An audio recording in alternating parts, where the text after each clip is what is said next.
Olá, começando mais um Bunda na Cadeira Sem Enrolação, parte 2, Carvalho, Rosita Edler, Educação Inclusiva com os Pingos nos Is, Porto Alegre, Mediação 2004. Bora comigo continuar nesse livro. Nós estávamos ali nos breves comentários sobre as correntes históricas na área da educação, continuação Idade Média. Olha só, gente, essa lâmina. Na Idade Média, a cultura clássica cedeu espaço a uma nova ideologia inspirada no cristianismo. Então, na Idade Média, que o quê? Olha só, a cultura clássica anterior cedeu espaço a uma nova ideologia inspirada no cristianismo. Apesar da mensagem cristã de amor ao próximo como a si mesmo, a existência de homens escravos era admitida com naturalidade.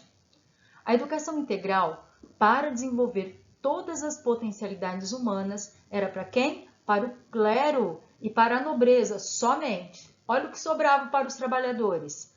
Os trabalhadores aprendiam pela tradição oral, que contemplava apenas a cultura da sobrevivência, não lhes era dado acesso ao mundo letrado e culto. Mas foi durante o longo período da Idade Média, considerada como sombria para muitos a Idade das Trevas, que surgiram as primeiras universidades, o século XIII, como centro do saber universal. No período subsequente, chamado Renascimento, houve uma verdadeira revalorização das ideias pedagógicas greco-romanas, o que tornou a educação mais prática e restabeleceu a cultura do corpo, que não representara preocupação lá no período medieval. O Renascimento foi um período marcado por descobertas, uma delas a imprensa, que permitiu a difusão do saber, mas o acesso à educação permanecia um privilégio. Não era ainda para todos. A Idade Moderna caracterizou-se, segundo nos ensinas Gadot, pela ascensão de uma nova e poderosa classe que se opunha aos modelos vigentes. Somente a partir da Revolução Francesa, que olha só o que aconteceu, com todas as ideias de igualdade, liberdade e fraternidade, representou um marco para o período denominado pelos historiadores como Iluminismo. Caracterizou-se pelo apego dos pensadores à racionalidade e às lutas em favor das liberdades individuais, contra o absolutismo do clero e da nobreza. Era a vez, então, da burguesia. A teoria educacional decorrente dessas ideias do iluminismo pode ser considerada revolucionária para a época, porque afirmava os direitos do indivíduo e se apoiava no humanismo igualitário, recomendando que o processo civilizatório deveria ser universal, ou seja, civilização para todo mundo, isto é, extensivo a todos os seres humanos, independentemente de fronteiras nacionais, étnicas ou culturais, ainda que nem sempre o sentido de igualdade representasse igualdade de valor, olha só, entre todos os humanos.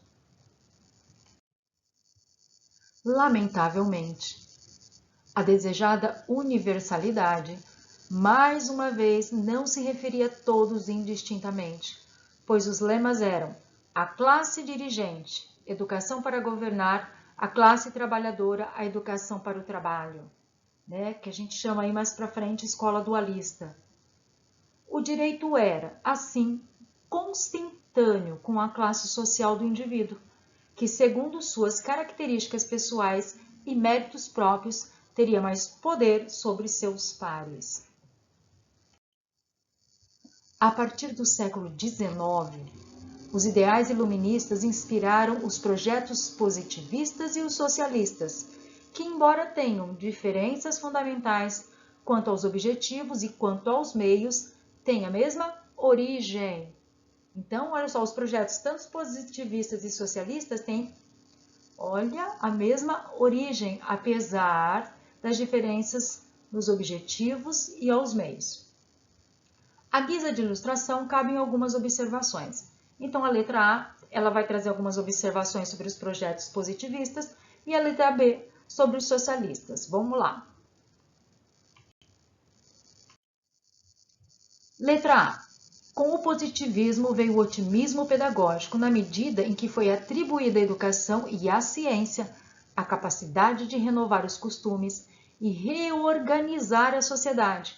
Seus defensores afirmavam que somente pela educação todos, ricos e pobres, burgueses e proletários, teriam as mesmas oportunidades, fazendo com que se diferenciassem de acordo com suas aptidões pessoais, cada qual ocupando na sociedade o lugar que lhe fosse possível. E a escola seria o espaço laico mais adequado. O que é laico, gente? Que não profere nenhuma fé. Mais adequado ao estágio científico ou positivista que a humanidade tinha alcançado. Com propriedade, disse que o positivismo, a ideologia da ordem e do progresso, é a ideologia da resignação, o que pode ser constatado no pronunciamento abaixo de Emile Durkheim. Olha esse pronunciamento. Não podemos nem devemos nos dedicar todos ao mesmo gênero de vida. Temos, segundo nossas aptidões, diferentes funções a aprender. E será nisso que nos coloquemos em harmonia com o trabalho que nos incumbe. Nem todos fomos feitos para refletir. Será preciso que haja sempre homens de sensibilidades e homens de ação, ou seja, um para pensar e outro trabalho braçal. Que doido, mas vamos lá. E isso até hoje está impregnado. Os grifos que estavam em verde na outra lâmina, né, que fala dessa necessidade do homem de sensibilidade de ação, é o que ela reporta aqui. Os grifos meus servem para evidenciar a resignação subjacente à ideia de que, segundo as aptidões, cada ser humano estaria determinado a um tipo de existência, nada lhe restando a não ser conformar-se. Se você nasceu para apertar parafuso, você vai apertar parafuso. Se você nasceu para ser doutor, você vai ser doutor. Eita!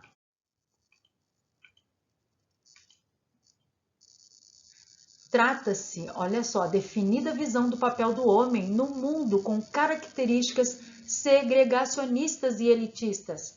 Infelizmente, essa forma de pensar ainda perdura mesmo na pós-modernidade, explicando sem absolutamente justificar a elitização da educação e a consequente exclusão a que nossos aprendizes estão sujeitos, ou porque não chegam às escolas ou porque delas saem prematuramente e indevidamente qualificados para o exercício da cidadania.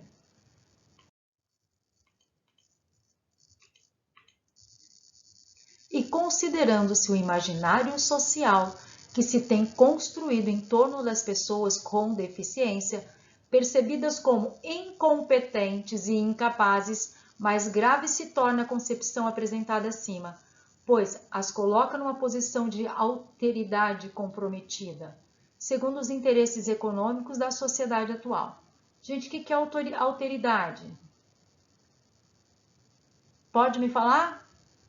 Ou seja, é natureza, né, ou condição do que o outro é, do que é distinto, né, do que é diferente. É o ato da gente perceber a diferença e o que o eu deve conviver com o outro. Isso é alteridade. Mas do positivismo cabe ressaltar o benefício da introdução da crítica no pensamento pedagógico. Pelo menos teve coisas boas aqui, ó. Iniciou-se o quê? A crítica do pensamento pedagógico, bem como a influência que exerceu no movimento dos anos 30, denominado de Escola Nova, valorizando a atividade espontânea da criança e colocando o aluno como centro do processo educacional, o aprender fazendo numa escola ativa. Essas eram características da Escola Nova. Olha o B, agora ela vai discutir as questões, né, daquele movimento pedagógico socialista, do projeto. tal movimento pedagógico socialista originou-se nas camadas populares, na direção da verdadeira democratização do ensino e com, olha lá, oposição à concepção burguesa.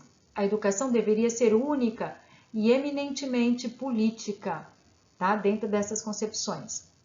A visão crítica veio a desmistificar o otimismo pedagógico da escola nova, apontando como ranço do positivismo. O ideal positivista da escola como instituição capaz de construir a sociedade passou a ser questionada sobre a abordagem política dos pensadores. A gente não tem esse ponto final aqui. Carvalho, ela vai citar Paulo Freire e Irasoli, de 1986, que observaram que a escola tanto poderia servir para a construção da cidadania como prática libertadora, como para as práticas de dominação.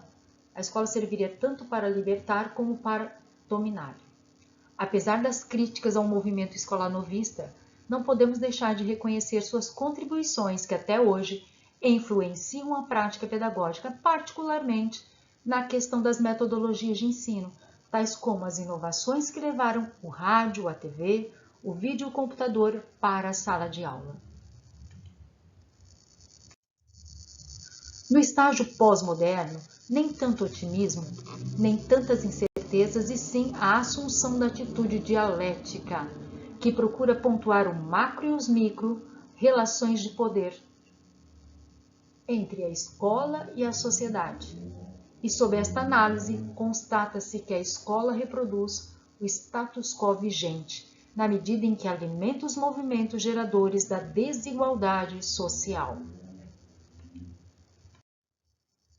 Acreditando que a educação é um ato pedagógico e também político, concordo que a afirmativa de que o traço mais marcante nas correntes teóricas atuais do âmbito da educação é a valorização da pessoa do educando enquanto aprendiz e como ser histórico, político e social, isto é, como cidadão. A partir dos subsídios que essa breve retrospectiva me ofereceu, passo a analisar a proposta da educação inclusiva e a prática pedagógica que tal proposta pressupõe. Depois de toda essa história, agora ela vai entrar, de fato, na proposta da educação inclusiva e a prática pedagógica que essa educação pressupõe. A proposta de educação inclusiva. A sociedade inclusiva e a escola inclusiva, enquanto ideais, têm angariado as simpatias dos pais, dos educadores e da sociedade em geral. A história das ideias sobre educação nada tinha de inclusiva, seja em termos da universalização do acesso, seja em termos da qualidade do que era oferecido. Hoje, o panorama é outro, pois temos mais consciência acerca de direitos humanos, embora a prática da proposta da educação inclusiva ainda não conte com consenso e unanimidade, mesmo entre aqueles que defendem a ideia. Ainda não se tem um consenso ainda. A distância entre o concebido e o realizado pode ser explicada pelo próprio entendimento que se tem de inclusão. Ela fala assim, há uma distância entre o que é concebido e o que é realizado. E isso também depende de como se entende o que é inclusão. Para garantir os esclarecimentos indispensáveis, faz-se urgente envolver os professores, as famílias e a comunidade nas discussões, pois há ainda muita confusão e incerteza a respeito. Ela fala assim que qualquer professor aí desavisado, ao responder acerca do que pensa sobre inclusão, de imediato associa com os portadores de deficiência, raramente ou nunca, se referem aos com altas habilidades, os superdotados, aos que apresentam dificuldades de aprendizagem, sem serem, olha lá, sem serem portadores de deficiência, ela fala no livro, e muito menos a outras minorias excluídas, que ela coloca ainda, que é o caso dos negros, dos ciganos, dos anões, ela traz como exemplo. a implementação da proposta da inclusão escolar. Encontramos, olha só, nessa implementação da proposta da inclusão escolar, encontramos resistência de professores e familiares, outros se declaram preocupados com o desmonte da educação especial e também a aprovação e entusiasmo de não poucos. A resistência dos professores e de alguns pais é, por eles, explicada em razão da insegurança no trabalho educacional escolar a ser realizado nas classes regulares com os alunos com deficiência. Familiares referem-se ao temor de que a inserção de seus filhos nessas classes não contribua na intensidade desejada para a sua aprendizagem, etc. e etc.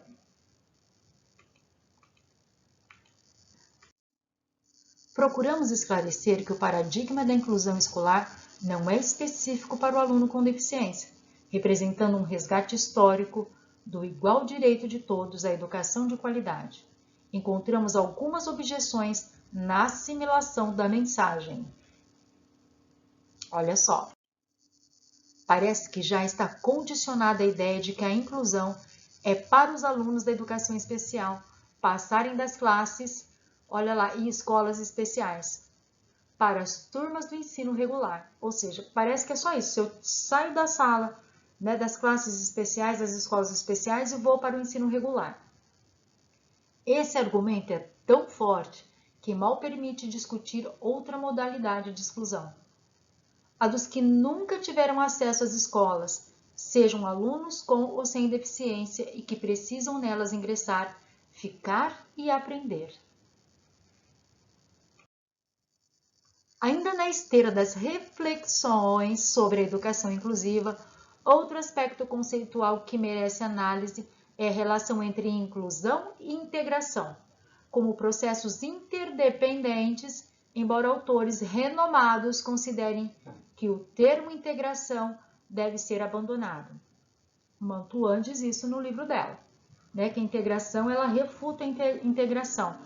Porém, o olhar da Rosita, né, Eder Carvalho, eu enrolo, gente, a língua para falar o nome dela. Ela tem um olhar diferente e ela traz as suas argumentações, assim como Mantuan também. Vamos ver a argumentação da autora.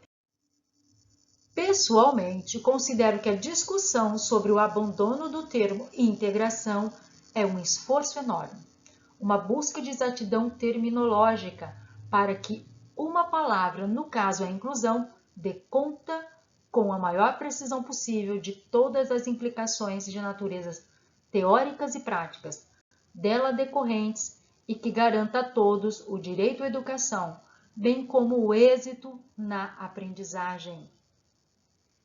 Olha o que ela fala.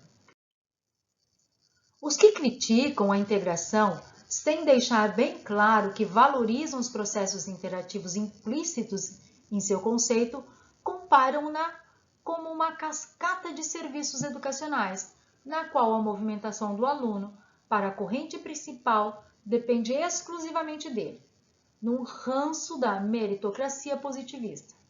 Mas a cascata de serviços manifestou-se como providência administrativa de organização escolar, como o que era possível dentro de um processo histórico de implementação de ideias e que felizmente seguem evoluindo.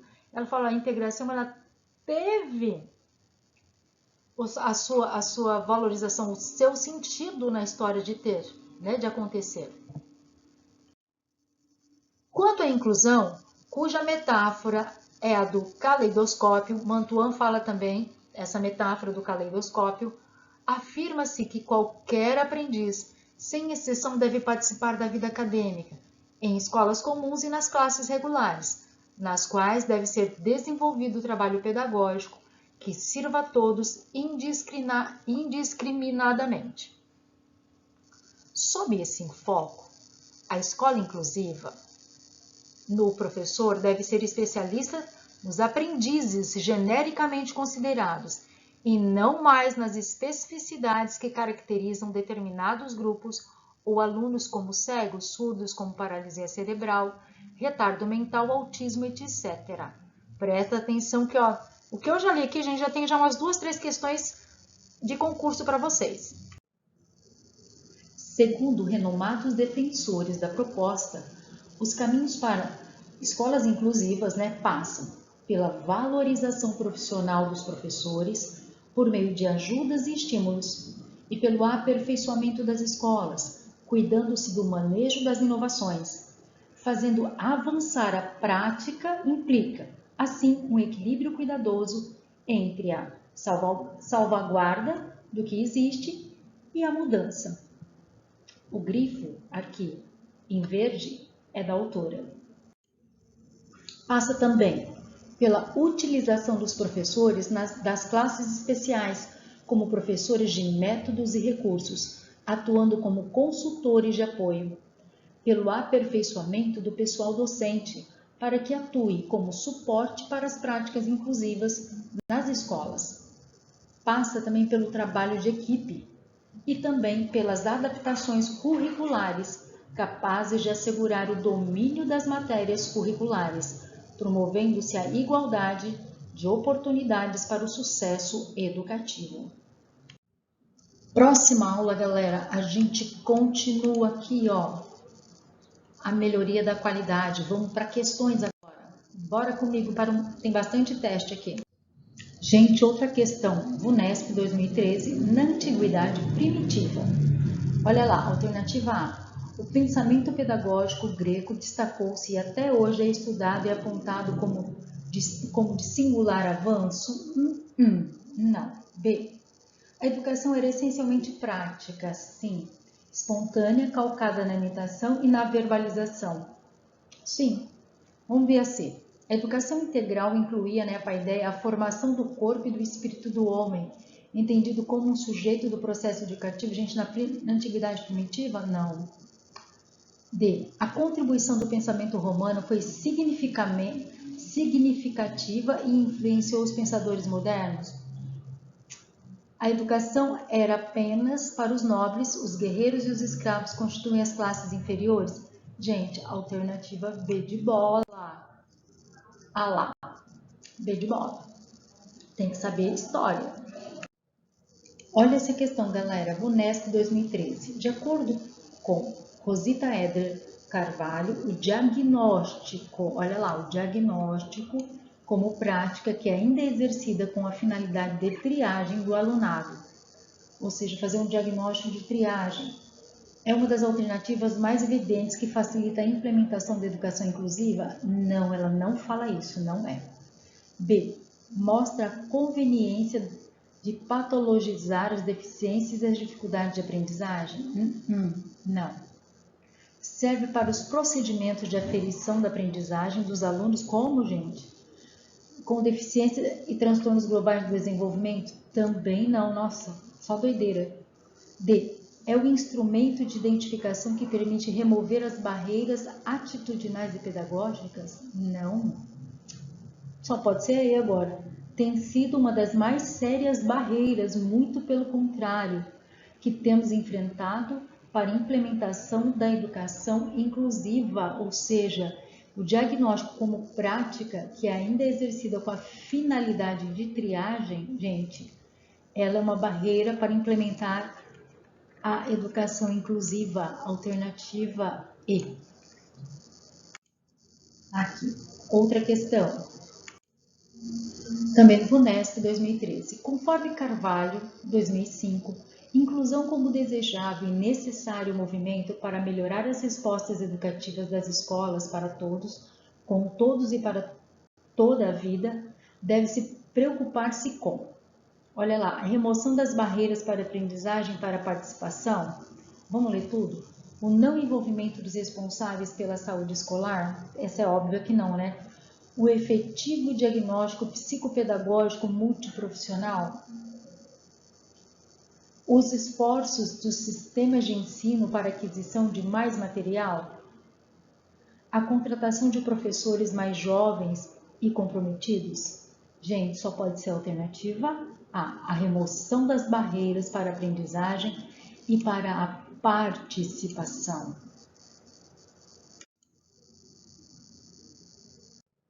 Olha essa questão que fala da Idade Média. A Idade Média. Alternativa A. A educação era igual para todos? Gente, não. Nem na nossa modernidade, na pós-modernidade. Não. Pode parar aí. Imagina na Idade Média. B. Houve uma verdadeira revalorização das ideias pedagógicas greco-romanas e restabelecimento da cultura do corpo? Não, não foi nessa época isso não. Olha como a gente tem que sintonizar na história, como eles pedem. C. A educação integral era para o clero e para a nobreza. Sim, os trabalhadores aprendiam pela tradição oral, que contemplava apenas a cultura da sobrevivência. Exatamente. Para quem conheceu a história, leu o livro agora, como nós acabamos de ler, a alternativa C. A D, da cultura clássica, se deu espaço? Não, a nova ideologia. As marcantes descobertas exercem influência sobre as ideias pedagógicas, porém a educação era para a burguesia? Não, gente, não é na Idade Média isso. Alternativa C mesmo. Falei, vai que tem alguma, né, para anular. E acabando mais um bunda na cadeira, sem enrolação. Bora estudar, galera! Um beijo! Se inscreva no canal e deixe o seu like.